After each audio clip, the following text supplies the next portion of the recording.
कि हैट्रिक अगर लगानी है तो जाहिर तौर पर दबदबा भी कायम रखना होगा भाजपा को। आपको लग रहा है कि वो उस तरीके से हो पाएगा इजीली जैसा कि अभी तक हम यहाँ पर देख रहे हैं, या फिर बदलाव होगा जिस तरह से चंद्रमोहन जी यहाँ पर कह रहे हैं? देखिए हिमानी जी, कोई बदलाव होने नहीं वाला है। जो 2014 में हुआ था, 2019 में हुआ था, उसी कड़ी में 2024 में होने जा रहा है। और 2014 में आप देखेंगे तो 282 सीट्स आई थी, 2019 में 303 सीटें आई थी बढ़कर, और अब जो प्रधानमंत्री मोदी ने कहा था कि 370 भारतीय जनता पार्टी की आएगी, तो मुझे लग रहा है कि भारतीय जनता पार्टी और एनडीए बहुत आराम से तीसरी बार सरकार बनाने की ओर जा रहा है। और 4 जून के लिए बहुत ज़्यादा दिन नहीं है। प्रधानमंत्री मोदी ने कहा था 4 जून को 400 पार होंगे। यह आपको मैं अभी स्पष्ट कर देना चाहता हूं कि 4 जून को 5 फेज की वोटिंग हो चुकी है, 2 फेज बाकी है। 25 तारीख को एक छठा फेज का होगा और 1 जून को 7वां अंतिम फेज का होने वाला, और चारों काउंटिंग होगी। भारतीय जनता पार्टी स्पष्ट बहुमत की सरकार बनाने जा रही है। और देखिए विपक्ष बार बार भारतीय जनता पार्टी को कितनी सीटें आ रही बता रहे हैं। अखिलेश यादव कहते हैं कि 180 सीटें आएंगी। अखिलेश यादव यह कहती है कि उत्तर प्रदेश में 80 में से 79 सीटें हमारी आ रही है, 1 सीट छोड़ देते हैं प्रधानमंत्री मोदी की वो। राहुल गांधी कहते हैं कभी 120 आएंगी, कभी कहते हैं 180 आएंगी।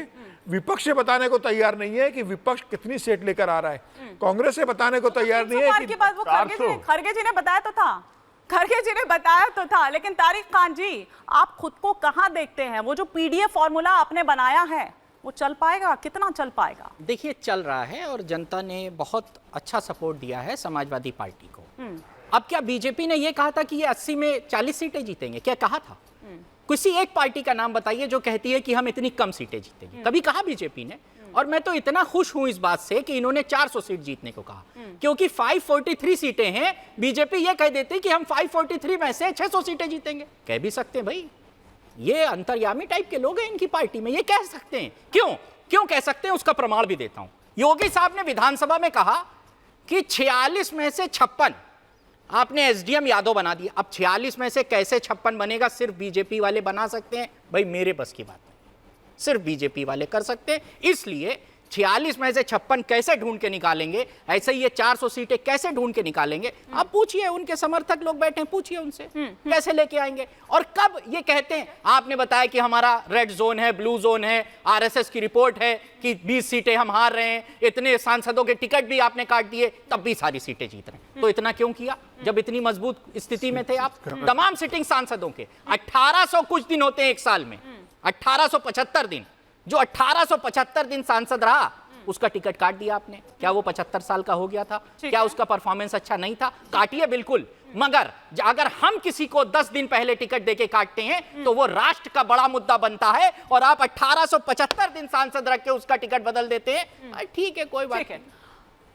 सरदार आरपी सिंह जी, उम्मीद कर रही हूं कि अब आपको मेरी आवाज आ रही होगी, क्योंकि पहले आप तक आवाज नहीं पहुंच पा रही थी। लेकिन तारिक खान साहब जो कह रहे हैं उस पर तो जवाब चाहूंगी, और साथ ही साथ नंबर गेम क्या कह रहा है? वो 400 पार का जो आंकड़ा है उसके कितने करीब पहुंची है बीजेपी? क्योंकि रिपोर्ट्स तो आप भी ले ही रहे होंगे सब जगह से। देखिए, सुनिश्चित पहली बात तो मैं स्पष्ट कर दूं, 400 पार हम करने वाले। इनसे पूछो कितनी सीटें जीतेंगे, जवाब नहीं दे पाते।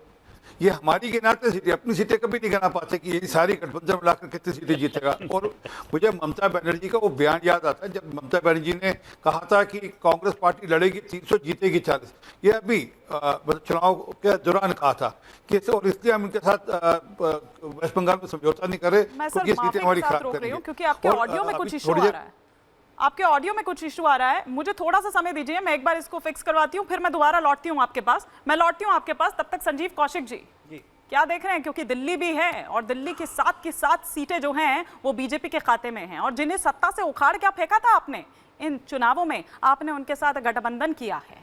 क्या गुल खिलाएगा ये गठबंधन दिल्ली में? दिल्ली में 7 सीटें और उसमें से 6 भगोड़े हो गए हैं, बदल दिया गया उनको। यदि वो मजबूत थे तो रिपीट करना चाहिए। हाँ। और निकम्मे थे तो भारतीय जनता पार्टी को उसकी जिम्मेदारी लेनी चाहिए। हम सिर्फ ये कह रहे हैं कि 400 पार किस भरोसे? सबसे महंगाई चरम पे है उसके भरोसे, या युवाओं के जो पेपर अभी जिस मॉडल को पूरे हिंदुस्तान में लागू करने की बात कर रहे हैं, उत्तर प्रदेश को उठा लेते हैं, योगी जी का मॉडल।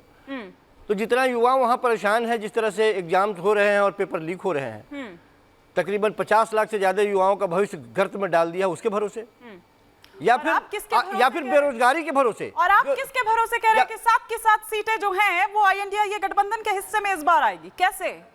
दिल्ली में यदि साथ की साथ इंडिया गठबंधन की सीटें यदि सुरक्षित है तो उसके पीछे कारण है, क्योंकि लोगों ने देखा है कि दिल्ली सरकार को किस तरह से भारतीय जनता पार्टी खत्म करने की कोशिश कर रही है। लोगों ने देखा है कि किस तरह से संविधान को कुचलने की कोशिश कर रही है, आरक्षण खत्म करने की कोशिश कर रही है। दिल्ली सरकार गरीब लोगों के लिए लाइफलाइन बन चुकी है आज के वक्त में। आप धमकी देते हैं कि यहाँ पे सरकार खत्म कर देंगे, कभी मुख्यमंत्री को जेल में डालते हैं, कभी उप मुख्यमंत्री को जेल में डालते हैं, कभी उनके माता पिता को प्रताड़ित करते हैं। इससे ज्यादा बेशर्मी क्या हो सकती है? राजनीति में वृद्ध माता पिता को भी यदि आप घसीट लाते हैं, इससे ज्यादा बेशर्मी की बात क्या हो सकती है? थोड़ी सी भी तो नैतिकता रखिए ना। इतने दिनों तक सीएम साहब ने इसीलिए चुप्पी साधी हुई थी क्या? मैंने माता पिता का जिक्र कर रहे हो, माता पिता को घसीट के आज कौन गार्डन में लेके आया था वीडियो बनाने के लिए कि आप चलो, इतनी धूप में बाहर लेके जा रहे हो? क्या पुलिस ने कहा था कि हम आपसे पूछताछ करने आ रहे हैं? पुलिस ने कहा था कि जरूरत होगी तो हम पूछताछ करेंगे। पुलिस अगर आएगी तो पहले आपको नोटिस भेजती, आपको इंटिमेशन करती। अरविंद केजरीवाल को अपने माता पिता को राजनीतिक रूप से इस्तेमाल करना था, तो इस शीश महल से बाहर निकाल कर लाते हैं कि चलो आपका वीडियो बनवाना है। वीडियो बनाकर कहते हैं कि बूढ़े बाबा को पूछा जाएगा। जब घर के अंदर राज्यसभा सांसद से मारपीट होगी तो मुख्यमंत्री से भी पूछा जाएगा, सुनीता केजरीवाल से भी पूछा जाएगा, जरूरत होगी तो घर में बैठकर माता पिता से पूछा जाएगा। स्वाति मालीवाल ने तो कहा है कि मैंने माता पिता का आशीर्वाद दिया था घर के अंदर। भ्रष्टाचार आप करोगे, मारपीट आप करोगे और आप कहोगे कि हमसे पूछताछ नहीं हो। मनीष सिसोदिया की 9 बार जमानत खारिज हो चुकी है। कल ही हाईकोर्ट ने बोला है आप बाहर आओगे तो आप गवाहों को प्रभावित कर सकते हो और भ्रष्टाचार में शामिल हो। कल ही 24 घंटे भी नहीं हुए, मनीष सिसोदिया की 8वीं बार बेल खारिज हो गई है। अरविंद केजरीवाल को 2 जून को वापस जाना है। अरविंद केजरीवाल को 2 जून को वापस जाना है। टिप्पणी भी क्या की है? नहीं, पर संजीव जी, कोर्ट ने टिप्पणी क्या की है? कोर्ट ने टिप्पणी क्या की है? बिल्कुल कि भ्रष्टाचार में शामिल हो और आप गवाहों को प्रभावित कर सकते हो। आपको बाहर नहीं जाने देंगे। सरकारी तंत्र का गलत इस्तेमाल किया गया। बिल्कुल 15 महीने में 9 बार बेल खारिज हो रही है। कई बार इसके बाद भी स्वीकार करने को तैयार नहीं कर। पहले राहुल गांधी के मामले में क्या हुआ था? कितनी आनंद, ये 7 सीट हारे हैं। 2014 में हारे, 2019 में हारे। विधानसभा में खाता नहीं खुल रहा है, लोकसभा में खाता नहीं खुल रहा है। इनके अध्यक्ष पार्टी छोड़ के भाजपा में चले जाते हैं, इनके नेता टिक नहीं रहे। और आज ये तय है कि 7 सीटें भारतीय जनता पार्टी जीतेगी। 57% का vote bank Bharatiya Janata party को मिला था। अरविंद केजरीवाल और राहुल गांधी कितना दिल्ली में हाथ मिला ले, पंजाब में जाके एक दूसरे को भ्रष्टाचारी बताएंगे। राहुल गांधी पंजाब में बोलेंगे कि इनको हटाओ यहाँ से। पर मेरे ख्याल से वो हाथ कितना भी मिला लें, लेकिन स्वाति मालीवाल मामले पे मुझे तो नहीं लगता कि चंद्रमोहन जी आपकी पार्टी उनके साथ है कि है। अरविंद केजरीवाल एक शब्द नहीं बोल रहे हैं आपका। मुझे पहले भी मैं समीर भाई की बात का जवाब देना था। समीर भाई कह रहे राज्यसभा सांसद या महिला? समीर भाई पहले ये बता दो, और महिला किसी और पार्टी की है, देश की महिला?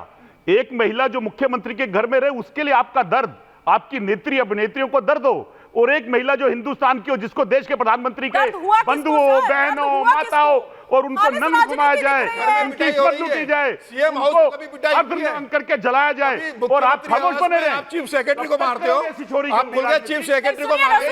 1 मिनट रुक जाइए चंद्रमोहन जी, 1 मिनट रुक जाइए चंद्रमोहन जी, बस यहीं 1 मिनट रुक जाइए आप।